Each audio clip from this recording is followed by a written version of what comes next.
Saúdos a todas e a todos os ouvintes de Radio Allariz. Agromar estora nesta emisora un novo programa xerme dunha antiga iniciativa radiofónica que hai xa máis de 30 anos tentou captar e espallar o interese pola nosa historia allaricense, a nosa cultura popular e máis pola nosa lingua, e que levou por nome Falamos do Noso. Recuperamos a mesma necesaria intención divulgadora daquel programa e, neste caso, orientámola cara a dous autores vinculados á nosa vila, de algún xeito. Un é Vicente Risco e outro o seu fillo Antón. Daquela, nun acto de reciclaxe onomástica, bautizamos, e será bautizado este programa como Falamos do Noso a todo risco.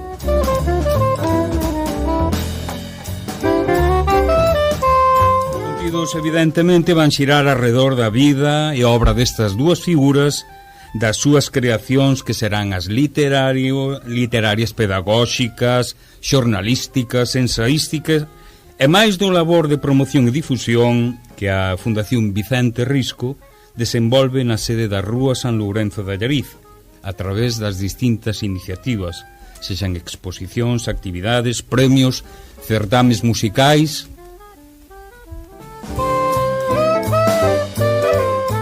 E como pregoeiros e pregoeiras destes coñecementos, destes saberes, desta información, temos aquí tres voces que paso a presentar, como é normal. A primeira é a voz de Ángeles, directora das Silbardeiras. Hola, Ángeles, que tal? Hola, moi ben. Benvida a este novo proxecto de fala e coñecemento. Que che parece? Interesantísimo, moitas grazas. Pois eso é o que imos intentar, falar e dar a coñecer. Un veterano, desde logo, nestas angueiras, Toño Demetrio, que tal? Boa tarde, boa noite, boa mañá. Bo día. Bo día, sí, pode ser de todo. Que tal? Ben, encantado de estar unha vez máis aquí. Pois intentaremos estar encantados nós e desde logo todos os que estean atrás das ondas e da radio. A voz que está a desescoitar é a de Xavier. Necesito o apelativo, o Xavier Juanitiño. En certa medida vai ser un pouco a voz presentadora e moderadora deste programa. Eu creo que sen máis imos comezar con esta nova angueira, que esperamos, desde logo, que sexa do gusto de todos vós.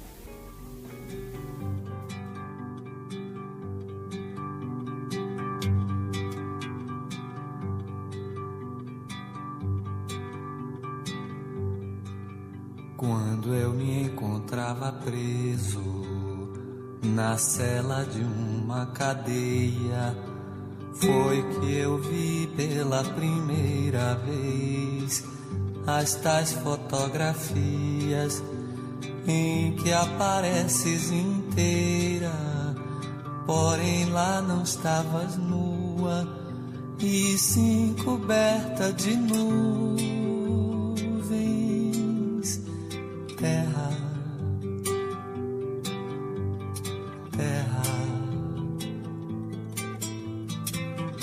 por mais distante, o errante navegante, quem jamais te esqueceria.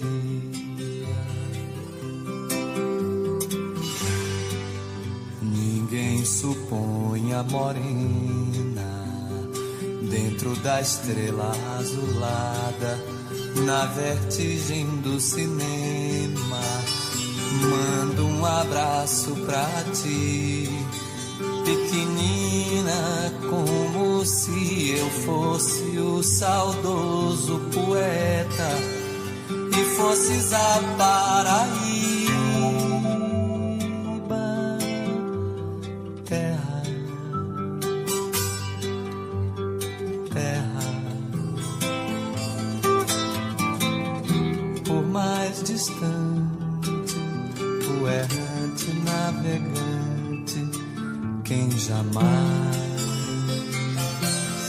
te esqueceria.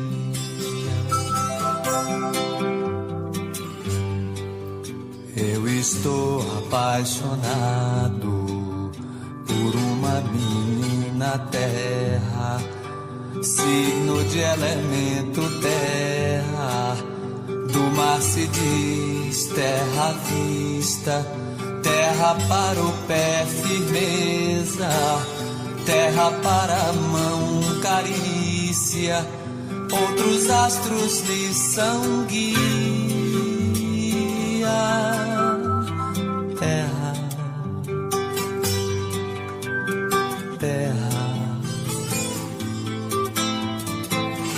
por mais distante, o errante navegante, quem jamais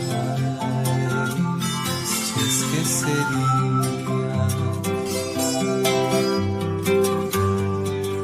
Eu sou um leão de fogo, sem ti me consumiria a mim mesmo eternamente, e de nada valeria acontecer de eu ser gente, e gente é outra alegria, diferente das estrelas. Terra, terra, por mais distante, o errante navegante, quem jamais te esqueceria. De onde nem tempo nem espaço, que a força mande coragem pra gente te dar carinho durante toda a viagem que realizas no nada, através do qual carregas o nome da tua carne. Terra, terra, por mais distante, o errante navegante, quem jamais te esqueceria. Terra, terra, por mais distante, o errante navegante, quem jamais te esqueceria. Terra, terra, por mais distante, o errante navegante, quem jamais te esqueceria. Nas sacadas dos sobrados da velha São Salvador, há lembranças de donzelas do tempo do imperador. Tudo na Bahia faz a gente querer vir. A Bahia tem um jeito.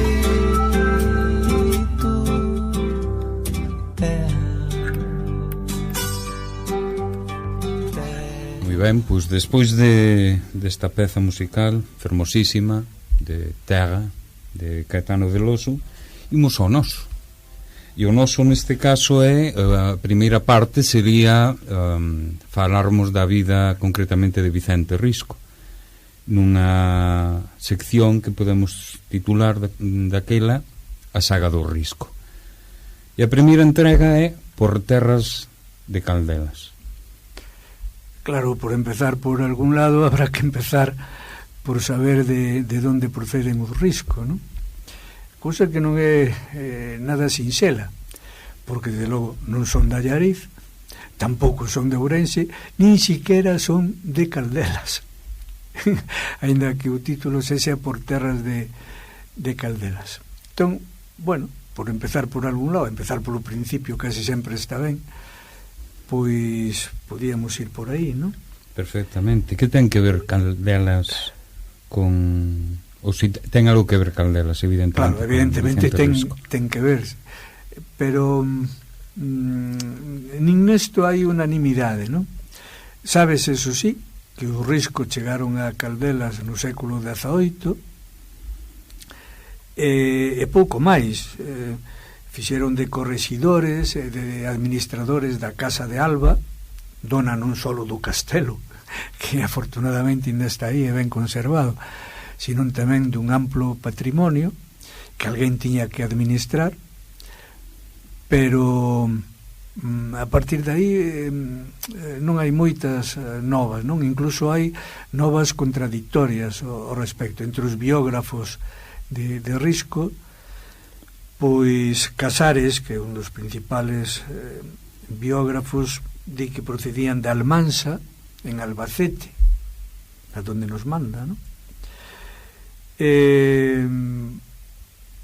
Xusto Beramendi, por certo, neste momento pois é máis que obrigada unha referencia a él, non?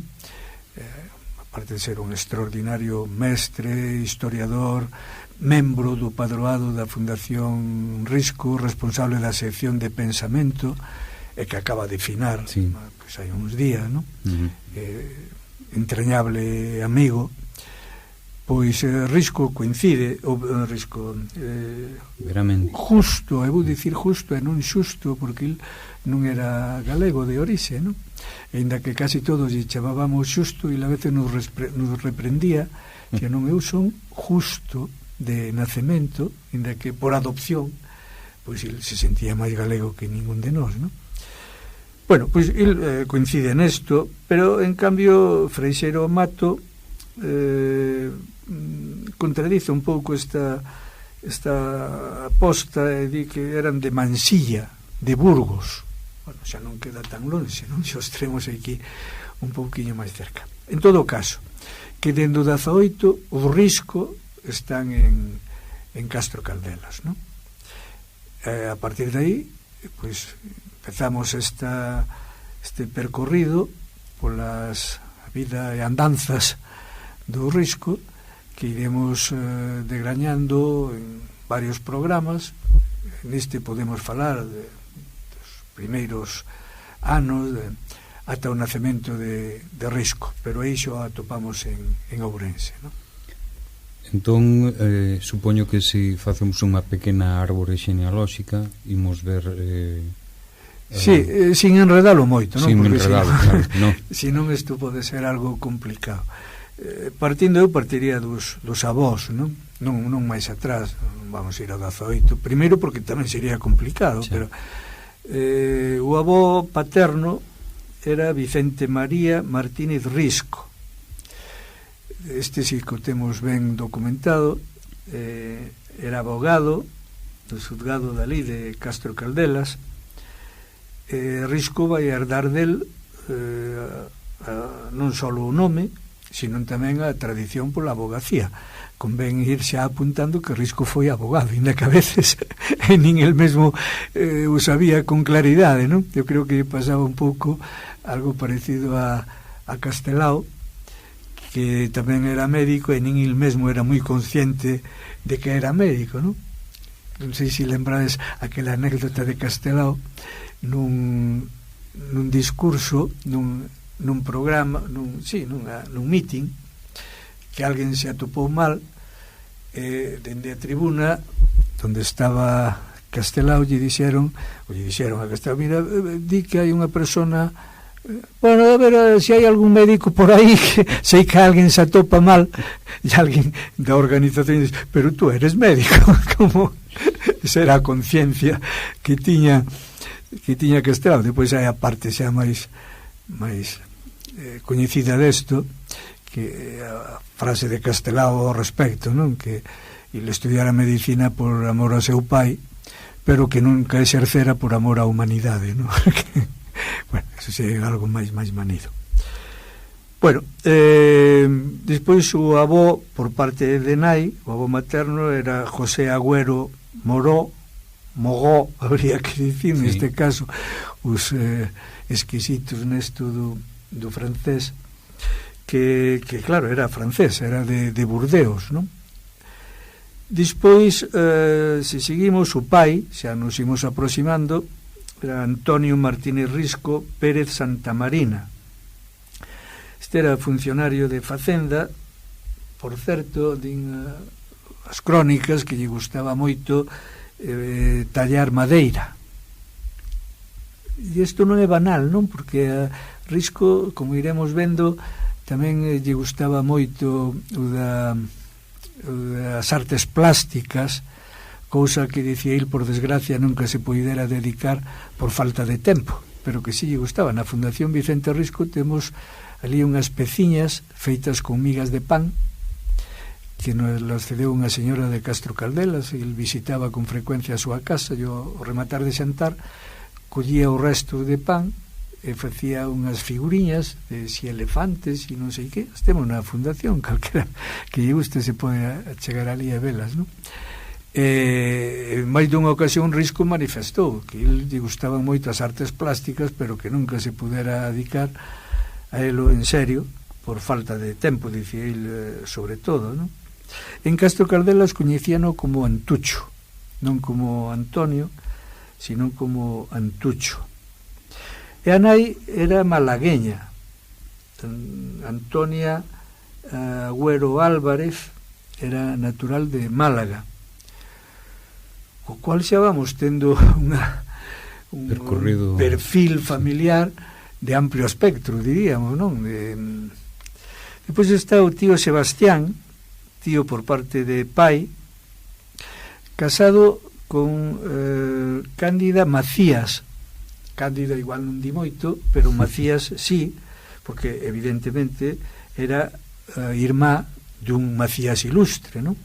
De Marcelo Macías, o que Risco tuvo tamén moito contacto.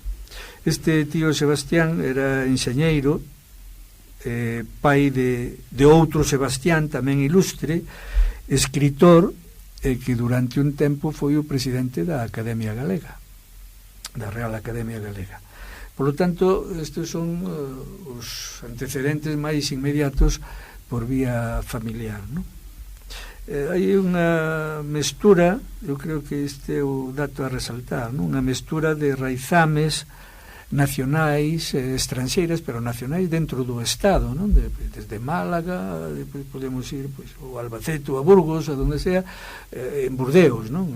Nos movemos así, que posiblemente influiría co paso do tempo pues, no propio comportamento, no propio carácter, na propia formación universalista de Risco, non? Posiblemente. Sí, como inadaptado tamén, non? Que inadaptado, claro, é que tendo estes antecedentes é difícil adaptarse a cousas tan dispares, non? Que protagonismo teñen as mulleres na súa vida? Moita. Risco nace xa rodeado de mulleres, non? A avoa Casilda, a nai Antonia, as tías solteiras, irmás de seu pai, de Castro Caldelas, que depois se marchan con eles para Ourense, que tanto influíron en Risco. Parece ser que eran moi sabidas, non? A palabra ángeles creo que cadra ben, non? O de sabidas no sentido de xente que sin ter grandes estudios e tal, pero que si tiñan moitos coñecementos, non? E que a Risco lle transmitiron moitas cosas. De feito, o Risco as cita moitas veces en algúns elementos, en contos e cosas destas, de que los escoitou xa de neno nas noites de inverno ali ao lado do lume en Caldelas, non? O protagonismo das mulleres sempre como transmisoras da literatura popular, iso está recollido xa. Sí, está estudiado. Sí, desde o propio Martín Sarmiento. Sí. Pois estas eran Plácida, Elisa e Rosario, das que Risco, como el mesmo di, moito aprendeu. non só sobre Caldelas, sino sobre outras cousas que superaban ampliamente o ámbito de Caldelas, non? E bueno, este sería un pouco o achegamento a orixe da familia en Galicia, neste caso concreto en Castro Caldelas, e por ese motivo, por chegar como administradores dos bens, do patrimonio do Duque de Alba, non? Bueno, pois agora tócanos xa o propio protagonista, non? O Risco. Sí, don Vicente Risco. Sí, nace... tiña un erro que me estuvo preocupando nas notas que estou manexando. Troquei un 1 por un 8, un 8 por un 1, e agora cando estaba non me cuadraba. Claro. Claro, a cousa cambia, ben, de ser de principio do 19 a ser casi de finais do 19, non? De 1884. O Risco nace en 1884 a 1 da mañá, e isto crea un pequeno lío, non? Cando naceu o Risco? Bueno, o 30 do 9, vale, pero a 1 da mañá.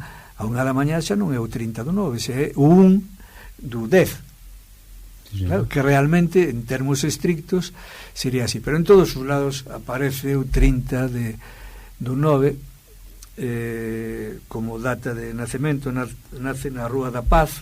Daquela a familia Risco xa se trasladara a Ourense, a Rúa da Paz, da que se hai un momento despois habría algo que dicir, porque esa rúa non sempre foi a Rúa da Paz, era a Rúa dos Zapateiros. Que curioso. Si temos ocasión algo podemos dicir ao respecto. No número 25, se hoxe se vai por ali, non é o número 25, quen pase pola Rúa da Paz fronte ao teatro principal, agora é o número 21, porque cambiou a numeración, pero no seu momento era o número 25. No primeiro andar, nunha casa, nun inmoble, que era propiedade de da familia dun dos grandes deste país, desta provincia, desta cidade de Ourense, como eran os Otero, non? De aí, nese mesmo edificio nacería 4 anos máis tarde don Ramón Otero Pedrallo, que era 4 anos máis novo que Risco, e por certo bo amigo e colaborador, bueno, en tantas cousas, non?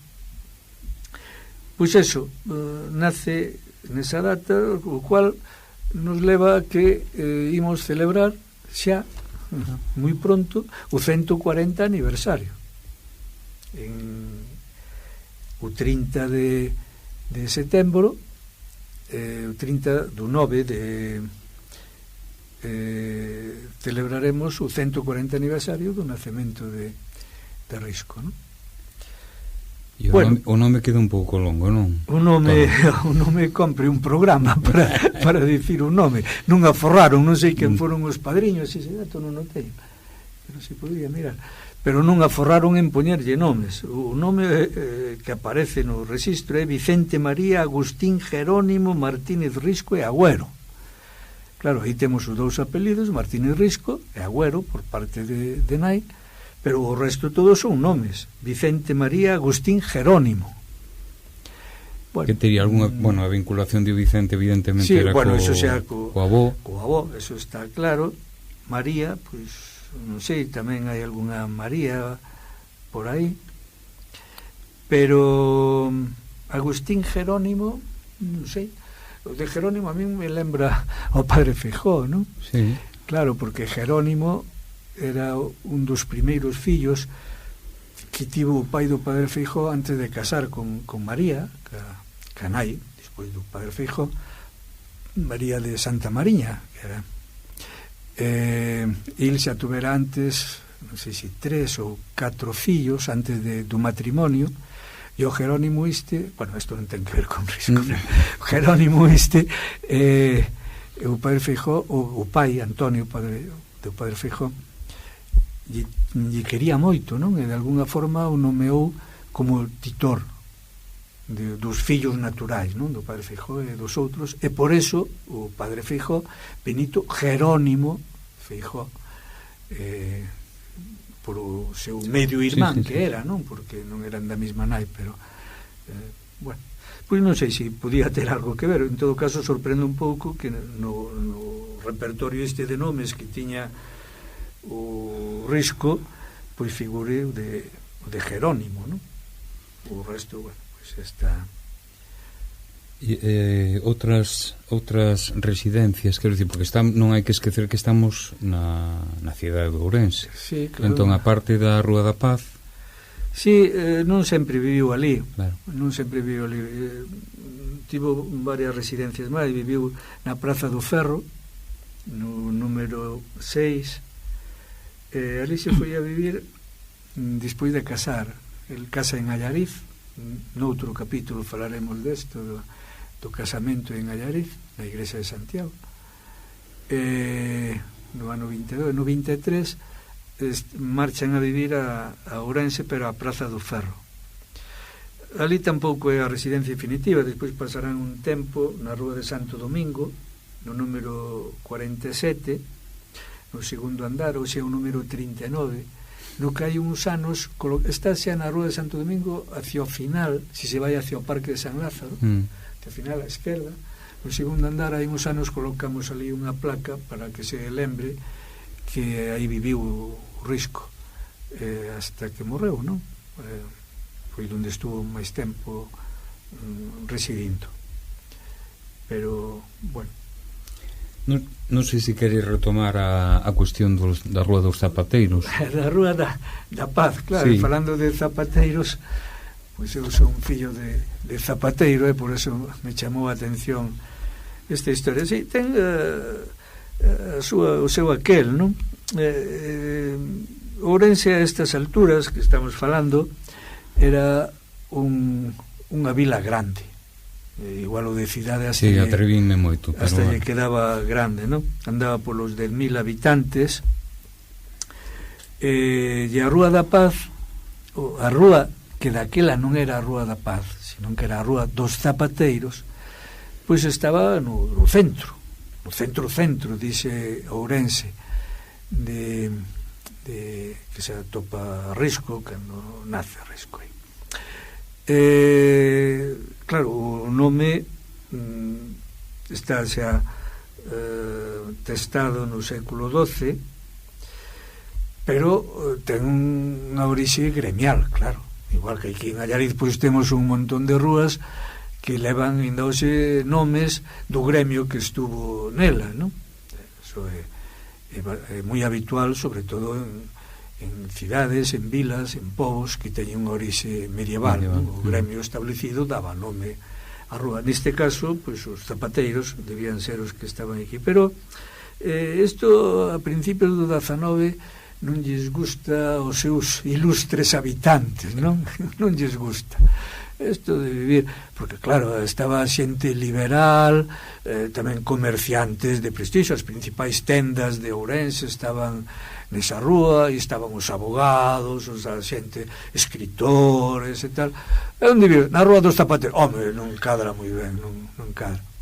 En varias ocasións, sábese que fixeron propostas para mudarlle o nome. E a ocasión veu pintada alá por o remate da Primeira Guerra Carlista, en 1839. Bueno, como é ben sabido, a morte do rei dá pé a un lío entre Isabel e Carlos, que chamamos as guerras carlistas, non? Bueno, esta Primeira Guerra Carlista afecta sobre todo o centro norte da Península Navarra e ese entorno, pero remata dunha forma moi espectacular, non? Os dous líderes dos bandos en litixio. É ben sabido que non era solo un problema entre os nomes, que si Carlos, que si Isabel, senón que era un problema ideolóxico. Cada un representaba unha ideoloxía confrontada ca outra, non? Bueno, pois remata dunha forma espectacular co abrazo de Vergara, no que os dous líderes pois se dan ese abrazo en recoñecemento de paz, non? De que se acababa xa a guerra e tal. Pois este acontecemento foi aproveitado para mudarlle o nome, fan unha proposta ao Concello e agora deixámonos de Rúa dos Zapateiros e llevamos chamar xa a Rúa da Paz, que é algo con moita entidade, non? Moita entidade, que todo o mundo e que se vai sentir cómodo con isto, non? Con isto dos zapateiros que nos tiñan moi pouca estima. Digo nos tiñan porque eu son consciente de ser membro deste gremio dos zapateiros, non? Entón me meto no grupo sin pedir permiso. Bueno, o Concello acorda mudar o nome, dende entón pois lle chamamos Rúa da Paz, non? Pero a orixe é esa, a veces tamén a Rúa do Principal, non? Para situarnos os que somos de fora, os que somos de Pobo, onde vai? Bueno, ali un do Principal, bueno, pero esa é a Rúa da Paz, a antigua Rúa dos Zapateiros, non? Parece ser que Vicente Risco non era o único, digamos, ilustre da zona. Sí, esta é unha circunstancia que se dá con certa frecuencia, non? Seguro que ti, Ángeles, coñeces casos así de cidades ou vilas ou tal que por algún motivo non sempre é fácil de explicar, non? Aglutina a moita xente nunha mesma área, moita xente importante, non? Sí. Se dá en Dublín, se dá en Austria, en que cidade de Austria. Bueno, eu teño registrado varios casos deste tipo, e seguro que hai máis. Bueno, o mellor é simple azar, non? O mellor coincidiu así, pero bueno, ou non. O aire no aire respirábase algo de pues, cultura, non sei, algo podría haber, non? Pero nesa zona, por exemplo, atopamos os irmáns Lourenzo, non? A Xocas, a Xaquín Lourenzo e o seu irmão Xurxo. Este vivían no número 26, por lo tanto moi cerquiña de Risco, non? De onde estaban os Pedrallo e o Risco. Pero é que tamén moi cerquiña vivía Blanco Amor. Xa ves. Blanco Amor, moi cerquiña, na parte de arriba, na Rúa Lepanto, non? Estamos en plena zona dos viños, para entendernos. Sí. Na parte de arriba, pois ali vivía Blanco Amor, lintante. Despois o grande mestre da arqueoloxía galega incipente, Florentino López Cuevillas, pois vivía na Praza do Ferro, tamén ao lado, non? De feito, despois sería veciño de Risco, que estuvo vivindo tamén na Praza do Ferro. O historiador Vázquez Núñez, Otero Pedrallo, que xa dixemos antes, que vivía, ademais non vivía, senón que a súa familia eran os donos da casa na que naceu Risco, non? 4 anos máis novo que Risco, estaba no segundo andar con moita coña, dicía Otero Pedrallo tiña o seu puntiño tamén, sempre, eu non sei vos que imaxe tendes de Otero Pedrallo, non? Pero o vexo sempre como unha persona seria, sobria, con unha patriarca, non? Sí, con unha oratoria exquisita, non? Exquisita cando xo escoita e tal, pero tiña tamén o seu punto de coña, non? Sí. A veces pasa desapercibido. Por exemplo, ele dicía de Risco que Risco era moi comodón. Dicía, naceu nun sofá, non como Risco, que sempre foi máis cómodo e naceu na cama. Claro, ele sempre entendeu... Como se fose algo extraño, ademais. Nacer nun sofá, si dicen que teña que ser algo máis... Non era o habitual, supoño, non sei. Sí, e non era por unha cuestión de poderes, non? Porque a familia dos Pedrallo se movía ben, era unha familia hacendada, non? Sí. Pero, bueno, é curioso, teño anotado aquí unha cuestión. o gusto que Risco tiña xa desde neno pola oratoria. Digo isto pois pensando en Blanco Amor, que vivía na parte de atrás, pois entre a casa do Risco e a casa de Lepanto, na que vivía Blanco Amor, había un patio, e conta Otero que Risco lle gustaba moito, entendamos, sardiñas ás súas tías, as cortaba en pedaciños e as tiraba a ese patio que había pola parte de atrás, pola traseira da casa, e aquelo iba se enchendo de gatos. Todos os gatos da zona xuntábanse ali, non? E cando os tiña a todos xuntos, lanzaba uns discursos tremendo, de neno, Risco de neno, e lanzaba uns discursos os ulos, e chamaban ulos, e depois as tías de feito cando falaban con il desto, e os ulos onde andan? Polos gatos, non? Os ulos. E lanzaba así con discursos tremendos. Pero non era só, quero dicir, a relación co oratorio está claro, polo menos no seu principio, pero tamén co teatro ten unha relación. Sí. Claro, o do teatro principal, sí. Non? Ao fin e ao cabo, tanto il como Otero pois vivían fronte ao teatro principal. As súas familias tiñan moita amizade cos donos do teatro principal, eso lle permitía entrar sin ter que pasar pola taquilla. Contan que eles se colaban de alguna forma para ver as funcións desde a parte máis alta, onde ao parecer había unha lámpara grande, e eles se colocaban ali medio así de tapadillo para ver as funcións. Pero non deixa de ser chamativo que os autores de El bufón del rei ou da Lagarada, non, pois que empezaran o seu achegamento ao teatro nestas condicións, simplemente cruzando a rúa e aproveitando a amizade entre as familias para estar ali de todo o que se representaba. O que si é certo é que Risco debeu ter unha infancia pois desde o punto de vista da saúde, polo resto ben, non? Ser un neno moi espabilado, pero unha saúde moi feble, non? Moi feble. O propio Otero fala desto e di que sempre estaba enfermo, e depois con tanto xarabe e tanta cousa que lle daban, ainda o puñan peor, non? Porque lle daba moito calor e ainda por encima botabanlle mantas por riba, e que aquilo era un desastre. E que cando o seu pai o levaba a Alameda, claro, o seu pai se xuntaba con políticos que eran dos que máis falaban ali, pero vai correr un pouco cos outros nenos por aí, o Risco que non, pero vai, levantabas así de mala gana, daba unha carreiriña, volvía onde o pai, xa corrín. Sentabas ao lado dil e ali quedaba, non? Ali quedaba. Bueno, pois este sería o entorno do nacemento de Risco e os primeiros anos, de neno ainda pequeno, non? Entendemos que o capítulo biográfico seguirá na seguinte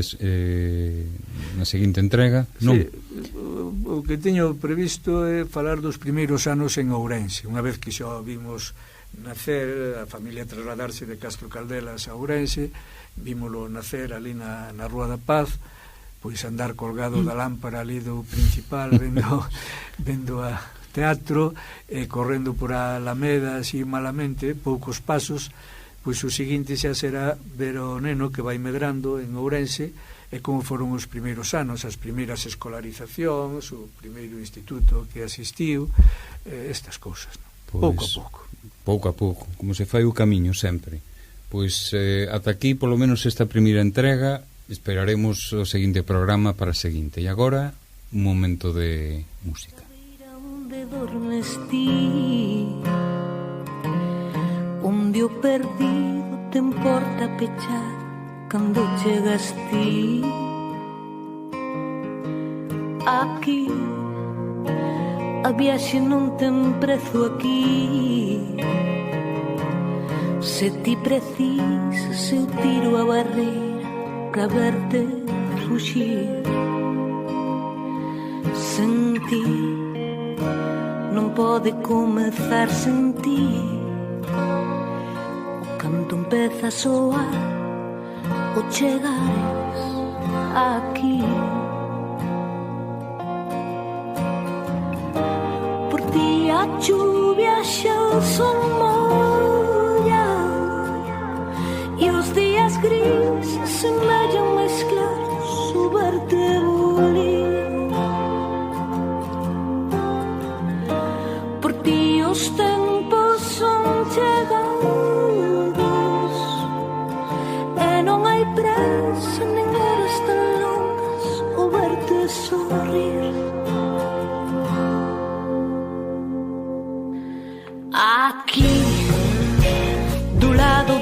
asomas ti, onde se pousan os ollos da luna para verte dormir. Aquí o canto que te arrola a ti, eche o canto máis lindo e máis doce que imos vivir. Sentir non pode comezar sen ti, o canto empeza a soar cando chegues aquí.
Ben, continuamos co programa e agora tocaría, cando falamos do condicional quere dicir que agora non, porque realmente non está preparado, pero digamos que unha das seccións sería as músicas da Risco.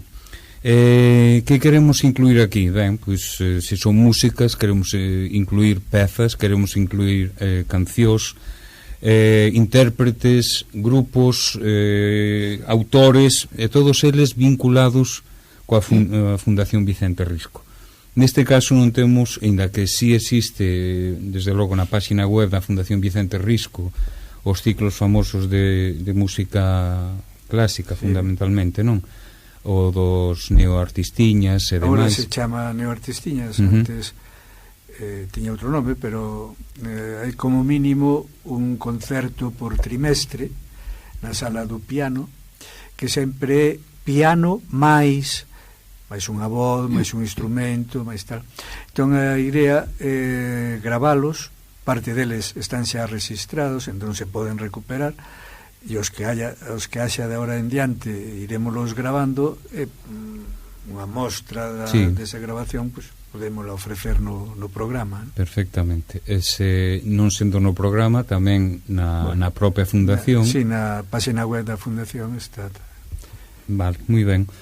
Pois temos que seguir, e agora este terceiro apartado interesante como a vida de Vicente Risco leva por nome Hoxe achegámonos a. E aquí ímonos a chegar a unha obra do pai de Vicente Risco ou do fillo no seu momento cando corresponda, pero neste caso imos abrir as portas para escoitar cando menos un lobo. Diu don Vicente Risco que o conto do lobo da xente llo contaron como algo certo que acontecera preto de Tribes, e para que o creamos afirma que quen llo contou aínda vive. Quen llo contaría? El di que é un paisano, pero eu penso que non foron outras que as súas tías de Castro Caldelas, Plácida, Elisa e Rosario. Xa me imagino eu a Risco, neno, tremendo de medo. Ui, cando lle relataron aquel conto titulado O lobo da xente. Mirade que título, O lobo da xente. Que medo, ui, será que hai un lobo especializado para a xente? Bueno, xa veremos. Os feitos sucederon, según din, 60 anos atrás de que el escribira o conto. Non son moitos, pero bastantes para que a historia sea unha historia xa que se perde na néboa do tempo.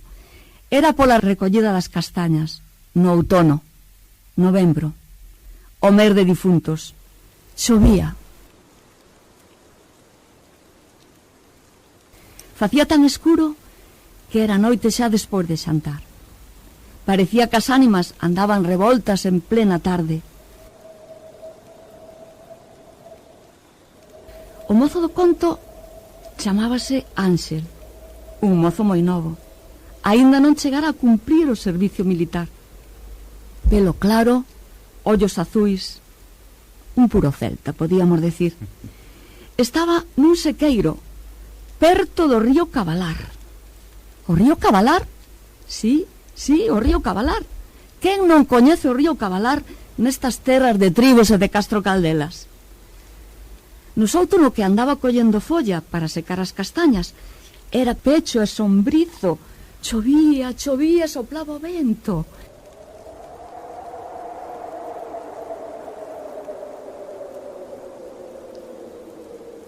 Risco ponse poético no conto e di que os soutos teñen cheiro de seu. Claro, como non? Como non van ter cheiro de seu os soutos? Di que a sombra dos castiñeiros cheira a fresco, cheira a silencio encalmado. Silencio encalmado. Hai que ver como xogan os poetas coas palabras. Un silencio onde só se escoita o caer das follas. O medo vai en aumento. Non sei se tremeremos moito. As chancas do Ángel facían ruido apagado ao ir esmagando as follas cobrizas. Aumento o medo. Ai. Menos mal que naquela tarde noite pasou por ali un veciño. Menos mal, pensou Ángel. Menos mal que xa lle iba calando o medo no corpo. E o veciño dille: ai, Ángel, sei que estás a secar castañas. Estou. Pois recóllete pronto e atranca ben a porta, non che vai a vir o lobo da xente. O lobo da xente. Outra vez esta palabra tan medoñenta, o lobo da xente. Pouco remedio lle deron as palabras do veciño a Ángel, mais ben todo o contrario. Noticias había de que desapareceran nenos ao ir ao monte cogando. Ai, mi madriña. Outro camiñante aparecera medio comido nun camiño. Ai, mi madriña.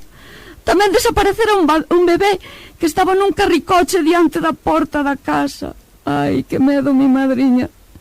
Que estaba pasando? Dicían que os lobos, cando proban carne humana, xa non queren outra cousa, porque a carne humana é doce, semellante a dos marraos. Os lobos gústalles esa carne, iso é o que din por aí.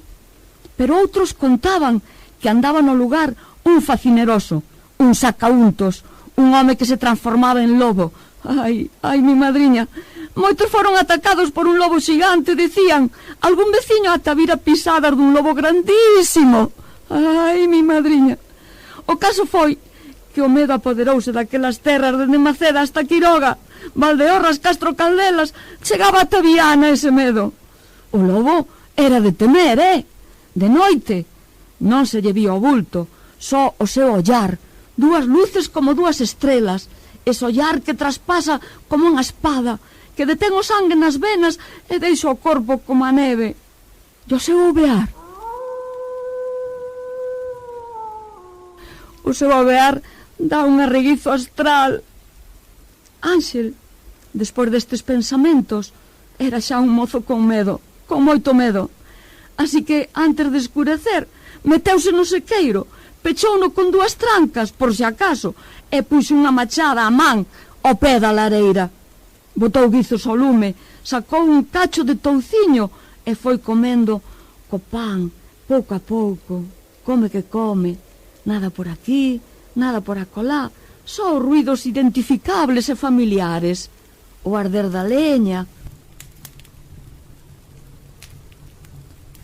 o escachar das castañas na caniceira, o aire que bailaba coas follas fora, e aló abaixo o rebulir das augas do río Cabalar, ese río tan coñecido por Tribes. Que paz, Que tranquilidade comendo touciño naquel sequeiro. Estábase de maravilla, pensaba Ángel, a pesar de todo, a pesar dos comentarios do veciño e de cousa de lobos. Estábase moi ben ali. E comendo touciño e pan. Escoitando eses ruidos tan familiares, fóronselle pechando os ollos e foi topeneando. A cabeza afuciñaba de cando en vez á altura do peito. E despois de 2 ou 3 topeneos, pareceulle escoitar algo na porta. Escoitou, aínda sen deixar de topenear. Igual estaba empezando a soñar. Pero volveu a escoitar. E non soñaba. Andaban rañando na porta. Deixou de topenear. A cousa ia en serio. Acordouse das palabras don Mateo, do veciño, que lle dixera: "Atranca ben, non che vai a vir o lobo da xente." Levantouse, agarrou a machada. Agora trequeneaban na porta e con forza estralaban as tábuas. Un arreguizo astral correulle por todo o corpo. Puxéronse os pelos de punta. Na porta había unha fendedela e pola fendedela entraba a pata dianteira dun lobo xigante, grandísimo, negro, con unllas ben afiadas, relucentes. Non había tempo que perder. Agatuñou pola parede ata acocharse na caniceira ao pé das castañas para fumarse con elas. Non tiña outro remedio. Estaba morto de medo. Non deixaba de mirar cara á porta. De repente apareceu un fuciño longo e uns dentes branquísimos que deron ao traste coa porta. Ali estaba o lobo da xente, negro, peludo, con ollos sanguiñentos que cintelleaban máis co lume da lareira. O Ángel, acochado na caniceira, tremía como un bimbio. "Ai!", decía calado, sen articular letra. "Ai!". O lobo da xente cheiraba todo cuanto Anxo tocara. Cheiraba no aire como se quixera topar non sei que. Quere dar comigo. Ai, falaba coa alma, non articulaba palabra. Este quere dar comigo. Ai. De súpeto, o lobo da xente empezou a rebulir inquedo. Pouco a pouco foise liberando da pelexa que levaba en riba. O nunca visto. Debaixo da pelella apareceu unha fermosa moza, como un carabel recén aberto. É o que escribe Risco. Cabelos escuros con reflexos dourados, longos, ata a cintura. Oh, pensaba Anxo. Viña en camisa. Debía ter frío, porque sentouse no banco e puxose a quentar. Era o momento de liberar a aquela mociña tan linda da maldición da pel. Quen demo lle dixera a Ángel que queimando a pel do lobo da xente desaparecía o maleficio do animal? Quen lle dixera? Quen? Non sabía quen, pero que máis dá? Nin tempo que perder. Agarrou un varal que tiña a man no caniceiro, pillou a pelexa e guindouna no lume. Ala, viste non visto? A pelexa revoltábase enrabechada entre o lume e tiraba. Tiraba, quería zafarse. Pero Anxo tiña a presa co varal e non a deixaba. A moza berraba como unha condenada. "A miña pelexa! A miña pelella!" E xa non sei se é pelella ou pelexa. Nos sitios é dun xeito e noutros sitios é doutro. Ela berraba: "A miña pelella! A miña pelexa!" A pelexa ribulía, asubiaba ata que ardeu toda.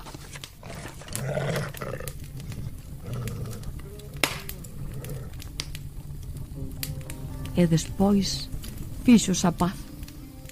A moza, entón, mirouno cuns ollos verdes como esmeraldas, con agradecemento infinito. Ángel baixou do caniceiro, sentouse ao seu carón. Cunha dozura imensa díxolle que queimando a pel lle quitara de enriba a fada que lle botara a súa nai. A súa nai? Botouche unha fada a nai? Sí, a miña nai. E todo por mor dun padrastro, que mentras foi nena, nin el, nin súa nai miraban para ela. Antes ben, tiñana como a criada da casa, cociñar, lavar, rozar, atender a facenda, mentres elas os dous andaban de festa en festa como mozos solteiros. E cos padrastos, igual que as madrastas, sempre son moi malos nos contos, non hai un bo. Ela sempre quedaba soiña na casa, ata que foi medrando e transformándose nunha moza guapa e apetitosa. Entón, o padrastro reparou nela e dende entón sempre a levaba ás festas, ata lle chegou a decir a súa nai que se quería que quedase na casa, que el ben ía coa moza. Vai a encarnadura que tiña o home. Un día, no que a mociña andaba na roza, apareceu el coa mirada atravesada. Mal nacido. Arrimouse a rapaza. Mal parido. E esta, sen outra cosa que lle valese, colleu o fouciño e levoulle unha man redonda. Cando o trouxeron ferido para a casa, a súa nai puxose enrabechada como un can doente. Entón foi cando lle botou a fada en riba. Permita Deus que te volvas loba e que andes arrastradas polo monte. Dito e feito, xa aquela noite, a moza, que foi parar á casa dunha tía, tivo moita, pero moita calentura e sentía unha cousa extraña no corpo. A noite seguinte, ergazou as sábas da cama da casa da tía, deixou unas feitas trizas e berrou e ouveou como un lobo. Unha veciña, entendida no meigallo do lobo da xente, recomendoulle que me botara ao monte, porque a fada non tiña xa volta atrás, agás que Deus o quixera remediar. É unha forza que colla un e non hai maneira de botala fora. Entón a moza escoitou todo aquilo, e a tía botou a moza cara ao monte, como lle dixera a veciña. Andará coa pel do lobo os anos que teña que andar, ata que alguén a queime, se é que hai alguén que pode queimar esa pelella. Só queimada se desfará dela e volverá ao estado natural. Esta é a historia. A pelella estaba queimada e a moza estaba liberada. Deus cho pague, dixo ya Anxo, volvícherme ao meu estado natural. Como te chamas? Ángel. Os ollos dun craváronse nos do outro, e aquí naceu o amor. Hermosísima a lectura expresiva, dramatizada, ambientada cos seus efectos sonoros propios, vocais, que máis se pode dicir, cos tintes da túa autoría tamén, aínda que tendo como base evidentemente o Lobo da Xente de Risco. Lembramos que foi un relato que Risco publicou no ano 1925 na revista editorial Lar, que foi unha das editoriais que promoveu a publicación de moita prosa en galego nese tempo da época nos tan importante para a nosa literatura. Non sei se tiñas algún apuntamento a propósito. Eu creo que o incluir este conto, como fixo Ángeles ben moi acaído, sobre todo porque estuvemos falando parte do programa de Castro Caldelas, non? E eu creo tamén que é algo que tirou das súas tías cando ainda estaban en Castro Caldelas e que formaba parte da cultura popular daquela zona, non? Pero igual non está de máis dicir que ainda que se publicou, como dis, no 25, Risco ingresou na Academia Galega en 1929 a proposta de Murguía e de Lugrís, e o tema elixido no seu discurso de entrada na Academia foi justamente este, non? Un caso de licantropía, Manuel Blanco Romasanta. Luis Risco, que como iremos vendo nos próximos programas, tiña unha formación universal, el coñecía ben todos os casos de licantropía que se tiñan estudiado e dos que se tiña falado en Europa, pero o primeiro que houbo recollido en España foi este de Blanco Roma Santa, non? Que a Fundación Vicente Risco, dito sea de paso, leva xa máis dunha década adicando unhas xornadas todos os anos, alá polo mes por santos, por difuntos millor, ni cadra millor de difuntos co de santos, a analizar esta figura tan complexa, mira que levamos anos, aínda son máis as incertezas que as certezas alrededor do personaxe. Por certo, co discurso lle respondeu Ramón Cabanillas, o sea que non estuvo mal acompañado nesa xornada de 1929 de ingreso na Real Academia, non?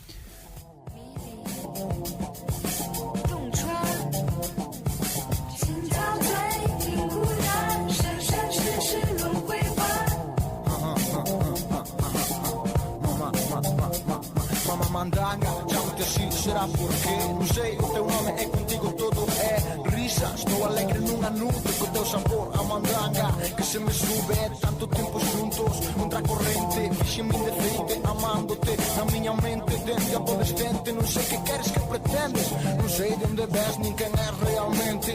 Si serás un estado mental da xente, podo detectarte polo brillo dos ollos naquel piso dos mallos ou no quinto carallo. Esteas onde esteas non hai fallo, pero estou cansado deste rollo incómodo. Ás veces teño medo de perder o sentido que me queda, de si estaré pillado, se o mundo me enreda para morrer atrapado. Tantas historias rulando no coco, entre paranoias e tanto me den o que che me conten. Ti serás sempre mamá mandanga, quero que mo digas ti. Mamá mandanga, quero que mo digas ti. Mamá mandanga, quero que mo digas ti. Mamá mandanga, quero que mo digas ti.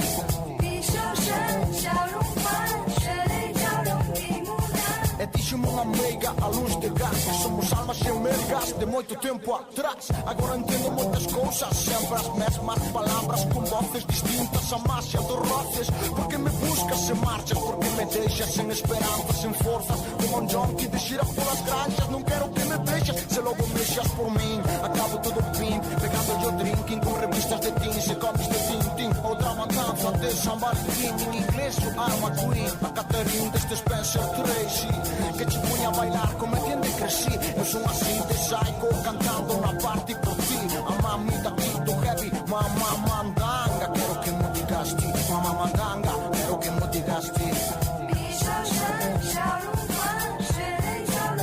Mamá mandanga, quero que mo digas ti. Mamá mandanga, quero que mo digas ti.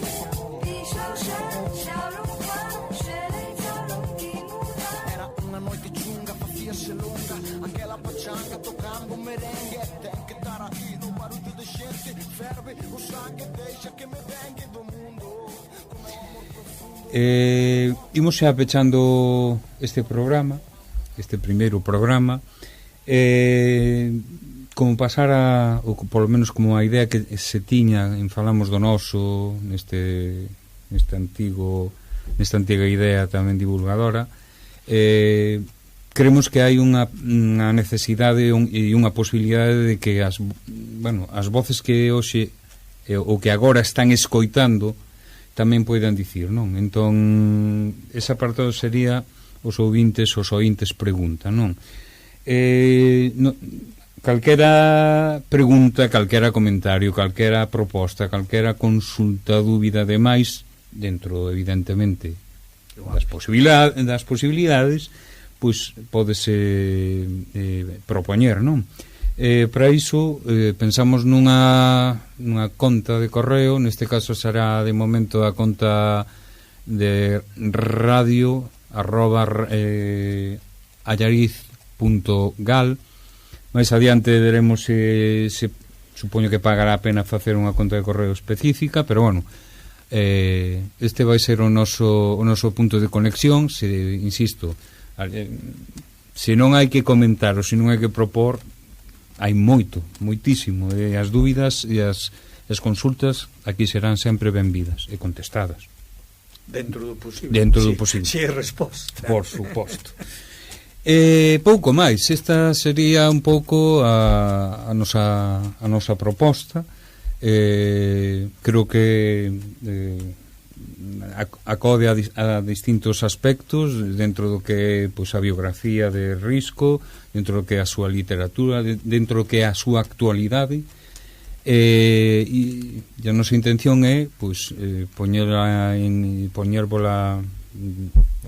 en contacto con vos a través destes contidos e xa ter un guión de programa polo menos así para o próximo, que será a entrega 2 medio definido.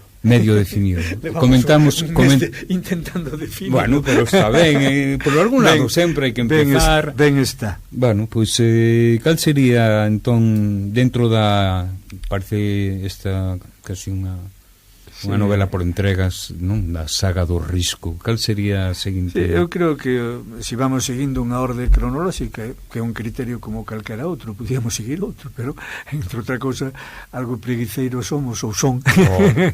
E isto é, bueno, é sinxelo, non? Pois na próxima falaremos do Risco que xa está en Ourense, xa está rematando a infancia, empeza a adolescencia, pois ver como se move por Ourense, en que cousas participa, os primeiros clases, bueno, a donde vai a clases, esas cousas, ¿no? Só o mundo académico ou algo máis? Bueno, o mundo académico e o mundo de Ourense nesa época, sí, ¿no? Contextualizado nese tempo. Pareceche ben, verdade? Estupendo, fantástico. Perfecto.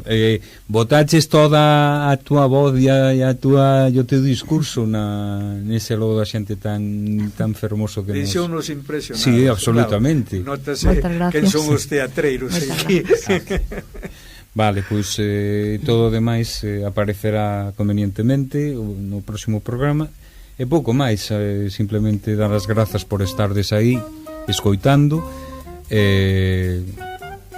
Queremos que volvades outra vez a sintonizar 107.4.2 da nosa emisora,